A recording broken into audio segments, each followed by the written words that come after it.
இன்று உலகம் முழுவதும் இஸ்லாம் மற்றும் இஸ்லாமிய ஷரியத் குறித்து பல தவறான புரிதல்கள் பரப்பப்படும் நிலையில் ஒரு முக்கியமான சர்வதேச செய்தி உலக கவனத்தை ஈர்த்துள்ளது. சமீப நாட்களில் ரஷ்யா எடுத்துள்ள ஒரு சட்ட ரீதியான முடிவு உலக அரசியலில் பெரும் விவாதத்தை ஏற்படுத்தியுள்ளது.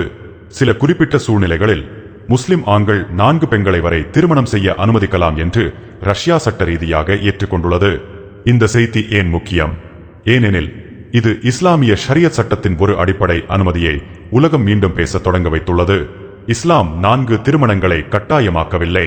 இது ஒரு அனுமதி மட்டுமே, அதுவும் கடுமையான நிபந்தனைகளுடன்.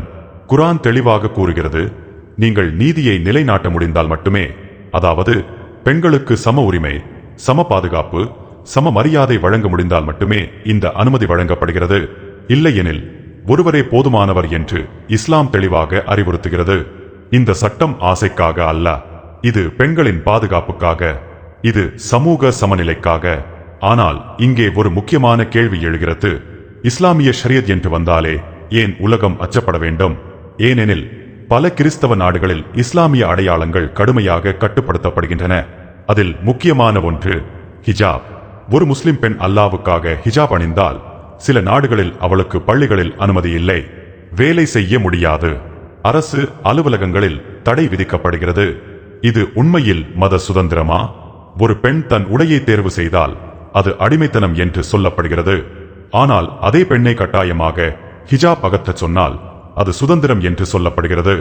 இது எந்த நியாயம்? இந்த சூழ்நிலையில் ரஷ்யா எடுத்துள்ள இந்த முடிவு மிகவும் முக்கியமானதாக பார்க்கப்படுகிறது. ஏனெனில் முஸ்லிம் சமூகத்தின் மத நம்பிக்கைகளுக்கு சட்ட ரீதியாக இடமளிப்பது அனைத்து நாடுகளும் செய்யாத ஒரு செயல். இந்த முடிவு உலகத்திற்கு ஒரு விஷயத்தை நினைவூட்டுகிறது. இஸ்லாமிய ஷரியத் அச்சம் அல்ல, அது அநியாயம் அல்ல, அது நீதி, ஒழுக்கம் மற்றும் பொறுப்பின் அடிப்படையிலான ஒரு வாழ்க்கை முறை. இஸ்லாம் பெண்களை அடிமைப்படுத்தவில்லை.